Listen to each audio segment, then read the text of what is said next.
Boa noite a todos.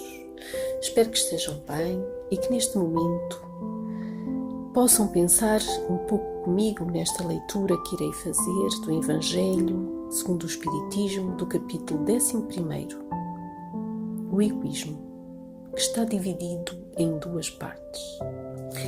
E na primeira parte diz assim: o egoísmo, chaga da humanidade, tem que desaparecer da Terra, a cujo progresso moral obsta. Ao Espiritismo está reservada a tarefa de fazê-la ascender na hierarquia dos mundos. O egoísmo é, pois, o alvo para o qual todos os verdadeiros crentes devem apontar suas armas, dirigir suas forças, sua coragem.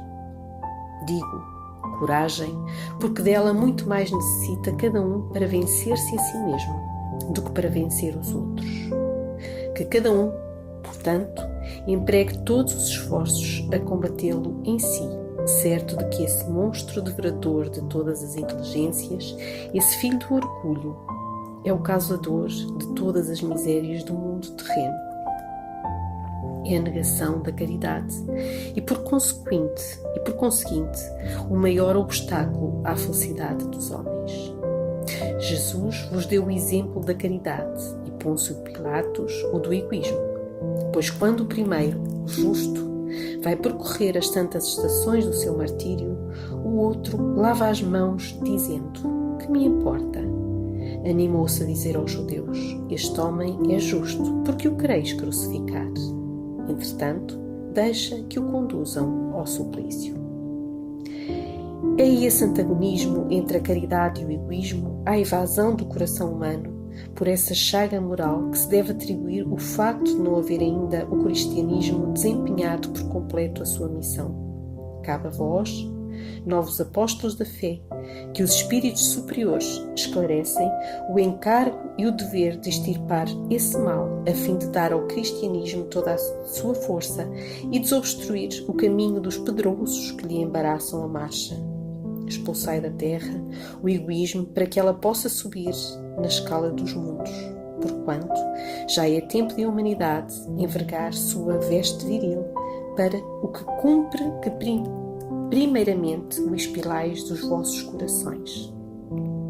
Emmanuel, Paris, 1861.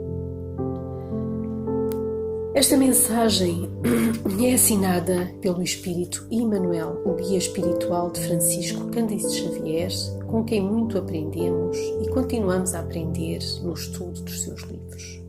Emmanuel inicia a mensagem afirmando que o egoísmo, essa chaga da humanidade, deve desaparecer da Terra porque impede o seu progresso moral.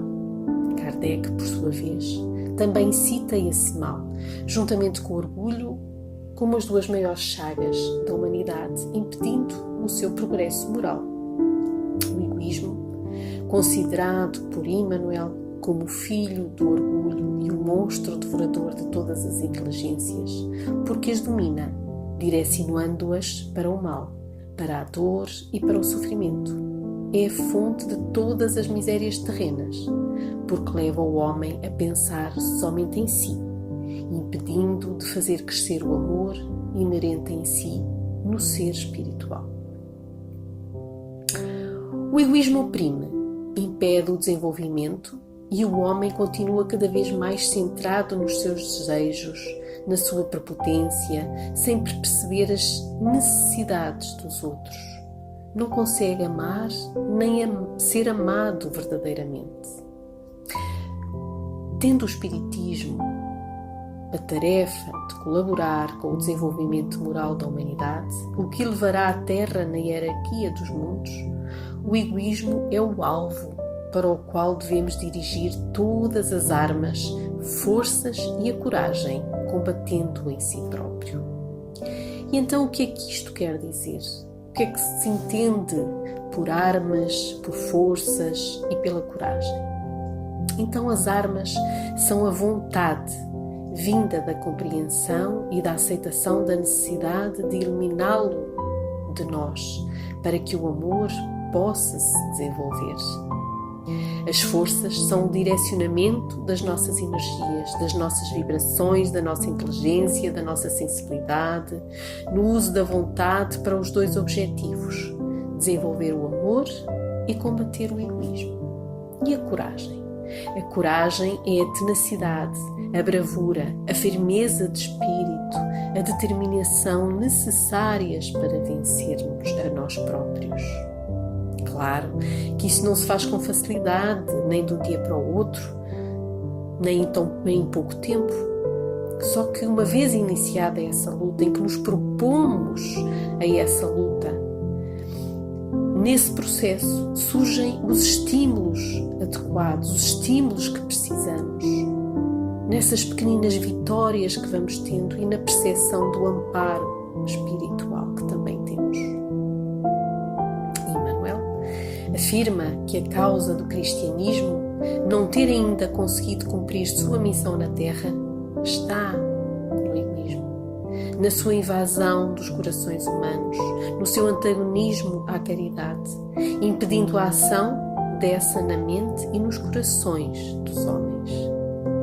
Cita como exemplo da caridade Jesus e como exemplo do egoísmo o Pilatos, que, embora não reconheça Jesus como culpado das acusações que lhe são feitas, tendo a possibilidade de o libertar, não o fez. Lavou suas mãos, entregando à multidão. E tantas vezes nós fazemos o mesmo. Fechamos os olhos, olhamos para o lado, fingimos que não vimos, não é? Também esclarece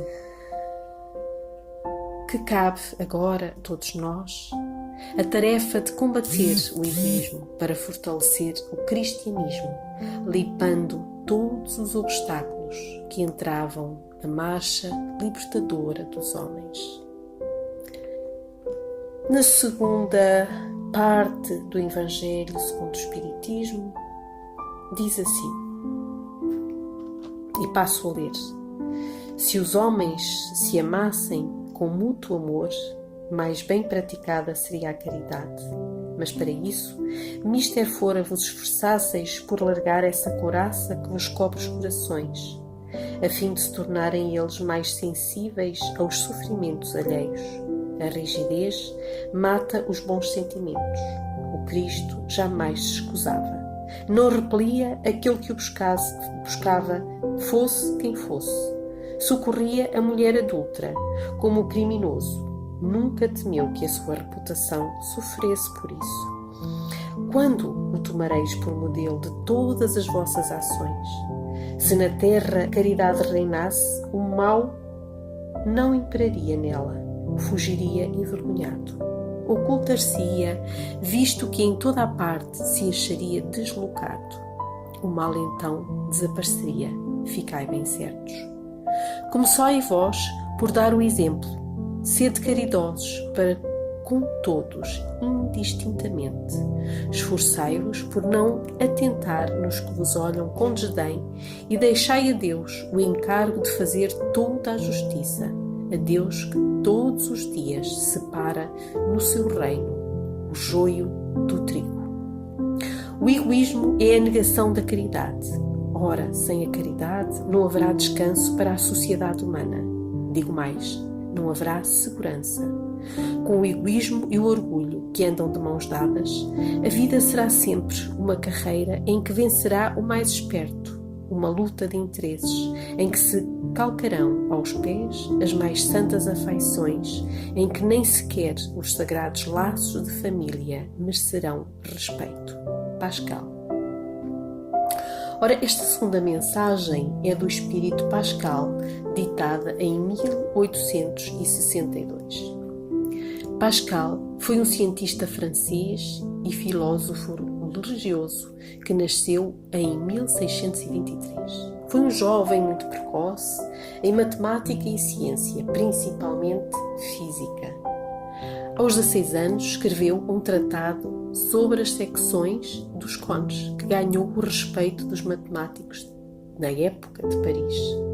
Pascal inicia a sua mensagem dizendo: se os homens e passo a citar: se os homens se amassem reciprocamente, a caridade seria mais bem praticada.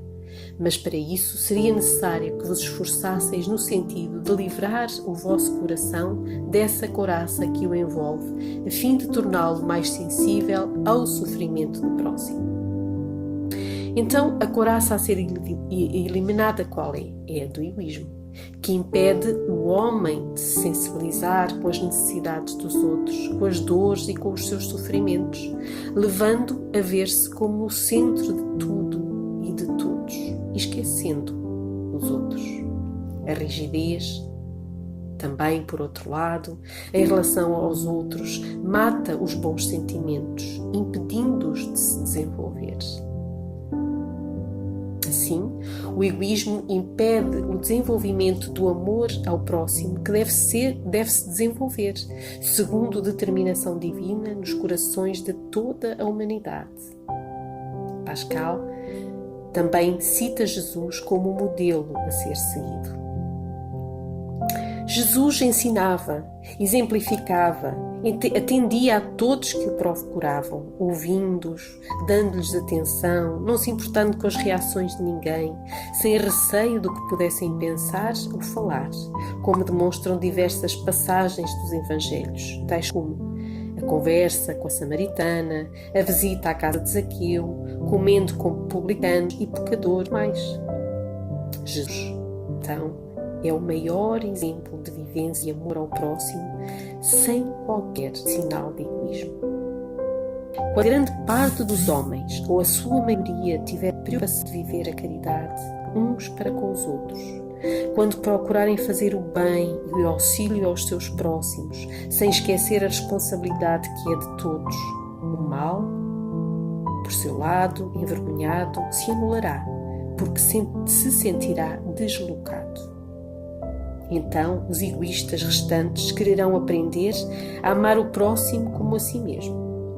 Pascal convida todos a darem esse exemplo, sendo caridosos para com todos, indistintamente. Lembremos-nos, nós, os espíritas, que a caridade começa em casa, devendo continuar nos centros espíritas, nos locais de trabalho, de lazer, expandindo-se por toda a parte onde estivermos. Nos dias de hoje, diante da situação de violência e de insegurança, o homem preocupa-se com a valorização da inteligência, do dinheiro e do poder, usados com esperteza, com malícia, com mentiras, em favor de interesses particulares ou públicos, esquecendo o sofrimento, as necessidades materiais e espirituais de muitos. Assim, apenas com esse combate individual e coletivo na eliminação do egoísmo e do orgulho, os homens poderão fazer a sua evolução espiritual de forma muito mais rápida e menos sofrida. É a caridade que estimula a solidariedade, a fraternidade entre todos, homens e nações, levando-os ao amor, ao próximo como a si mesmo.